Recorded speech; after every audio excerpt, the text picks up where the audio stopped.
Welcome back to my class. मैं हूं प्रियंका। आप मुझे देख रहे हैं मेरे चैनल इंग्लिश स्टडी में। आज के वीडियो में आप सीखने वाले हैं फ्रेजल वर्ब्स। ये ऐसे फ्रेजल वर्ब्स हैं जो आप अपनी एवरीडे लाइफ में यूज करते हैं। अगर आप एक फ्लुएंट स्पीकर बनना चाहते हैं या अपनी वोकैब को एनहांस करना चाहते हैं तो फ्रेजल वर्ब आपके बहुत कम आने वाले हैं, क्योंकि फ्रेजल वर्ब हमारे इंग्लिश को इंप्रेसिव बनाते हैं और बहुत ही एडवांस बनाते हैं। तो without wasting time let's get started the video. तो आज का पहला फ्रेजल वर्ब है वेकअप। वेकअप का मतलब होता है जागना या किसी को जगाना। अब एग्जांपल्स देखिए। पहला है आई वेकअप एट 6 o'clock। इसका मतलब है कि मैं 6 बजे उठती हूँ। ओके। एंड नेक्स्ट एग्जांपल पे वेक हिम अप। इसका मतलब है कि उसे जगाओ। तो वेकअप का मतलब होता है जागना या किसी को जगाना। अगर आप किसी को जगाने की बात करेंगे तो वेक अप के बीच में आप उसका नाम या जैसे आप किसी को जगाने की बात कर रहे हैं तो उसे यूज करेंगे। तो क्या होगा? वेक सम समवन अप। जैसे आपको कहना हो कि अपने पापा को जगाओ तो आप बोलेंगे वेक योर फादर अप, या बोलना है कि बच्चों को जगाओ तो आप बोलेंगे वेक द बेबी अप। ओके। तो वेकअप के बीच में आपको मतलब जो जिसको भी जगाने की बात करेंगे आप उनका उसका नाम यूज करेंगे। जैसे मम्मा को जगाओ तो बोलेंगे वेक मम्मा अप। ओके। तो इस तरह से आप यूज करेंगे जब भी आपको किसी को जगाना है या जागने की बात करेंगे तो आप वेक अप फ्रेजल वर्ब का यूज करेंगे। ओके। नेक्स्ट है ईट अप। ईट अप का मतलब होता है बाहर खाना खाना। टू ईट रेस्टोरेंट या होटल। जब हम बाहर खाना खाते हैं तो उसके लिए हम फ्रेजल वर्ब यूज करेंगे ईट आउट। ओके। एग्जाम्पल देखिए। सी यूजुअली इट्स आउट। इसका मतलब है कि वह अक्सर बाहर खाना खाती है। ओके। एंड अगला एग्जांपल पे आई एट आउट यस्टरडे। इसका मतलब है कि कल मैंने बाहर खाना खाया। तो जब भी आप बाहर खाने की बात करेंगे तो ईट आउट फ्रेजल वर्ब का यूज करेंगे। ओके। एंड नेक्स्ट है कॉल अप। कॉल अप का मतलब होता है किसी को फोन करना। ओके। एग्जांपल्स देखिए। I will call you up. मैं तुम्हें कॉल करूंगा। ओके। एंड अगला एग्जांपल पे I forgot to call you up yesterday. इसका मतलब है कि कल मैं तुम्हें कॉल करने के लिए भूल गया। तो जब भी आप किसी को कॉल करने की बात करेंगे तो फ्रेजल वर्ब कॉल ऑफ का यूज करेंगे। ओके। एंड नेक्स्ट है फेड अप। फेड अप का मतलब होता है तंग हो जाना, उब जाना या किसी चीज से परेशान हो जाना। अब देखिए एग्जांपल्स आप सेंटेंस में कैसे यूज करेंगे। तो एग्जांपल पे I am fed up with you. इसका मतलब है कि मैं तुमसे परेशान हो गया हूँ, या मैं तुमसे तंग हो गई हूँ, या मैं तुमसे उब गई हूँ। तो आप कौन सा फ्रेजल वर्ब यूज करेंगे? Fed up.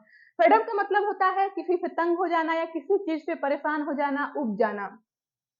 तो जब भी आप फेडअप के बाद आप विद लगाएंगे, जब भी आप किसी चीज से उबने की बात करेंगे, जैसे आपको कहना हो कि मैं अपने जॉब से उब गया हूं तो क्या कहेंगे? I am fed up with my job. आप यहाँ पे विद लगाएंगे। आपको कहना हो कि मैं तुम्हारे झूठे बहानों से तंग हो गई हूँ या मैं परेशान हो गई हूँ तो आप बोलेंगे I am fed up with your excuses. With your excuses आपको विद लगाना है।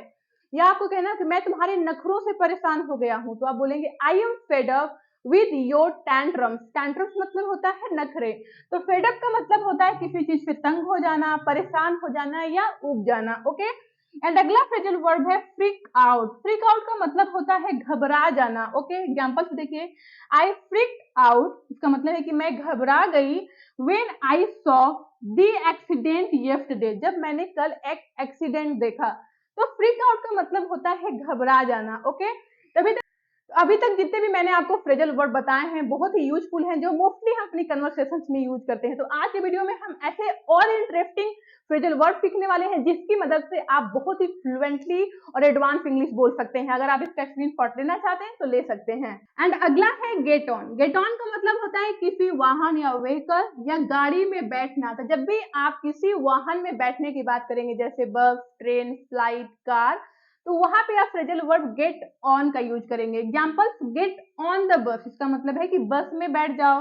एंड अगला एग्जांपल है गेट ऑन द ट्रेन। इसका मतलब है ट्रेन में बैठ जाओ। एंड नेक्स्ट एग्जांपल है जब आप कहेंगे कि कार में बैठ जाओ तो वहां पे आप गेट ऑन का यूज नहीं करेंगे, आप बोलेंगे गेट इन द कार। तो जब आप कार में बैठने के लिए बात करेंगे ओनली कार तो वहां पे आप गेट इन का यूज करेंगे। ऐसा डिफरेंस क्यों है? जब भी ऐसा कोई वाहन जिसमें आप चल सकते हैं, मूव कर सकते हैं, मतलब थोड़ा मतलब चल सकते हैं यहाँ से लेके वहां तक, तो आप वहां पे गेट ऑन का यूज करेंगे। तो इन दोनों में क्या डिफरेंस है? जब आप किसी भी वाहन में चल सकते हैं, मूव कर सकते हैं, यहाँ से वहां जा सकते हैं, तो वहां पे आप गेट ऑन का यूज करेंगे।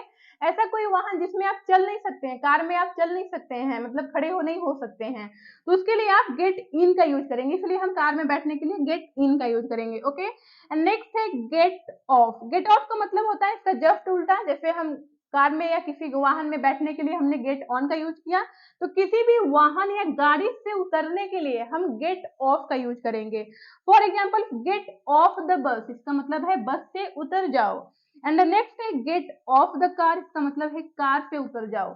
तो कार हो या मतलब ट्रेन हो, बस हो, बाइक हो, कोई भी वाहन, उससे आप उतरने के लिए गेट ऑफ का यूज करेंगे। लेकिन अगर आप किसी भी वाहन में बैठने की बात करेंगे तो पूरे वाहन के साथ आप गेट ऑन का यूज करेंगे, लेकिन कार के साथ आप गेट इन का यूज करेंगे। ओके, एंड अगला है पुट ऑन। पुट ऑन का मतलब होता है कपड़े पहनना, कोई भी चीज पहनना, कपड़े हो, ज्वेलरी हो, वॉच हो, शूज हो, स्लीपर्स हो, तो कुछ भी पहनने के लिए जो भी ऑल ओवर हम अपने बॉडी पे पहनते हैं, उसके लिए हम फ्रेजल वर्ब पुट ऑन का यूज करेंगे। तो पुट ऑन के बहुत सारे मतलब होते हैं, लेकिन हम यहाँ पे कोई चीज पहनने के सेंस में इसे यूज कर रहे हैं।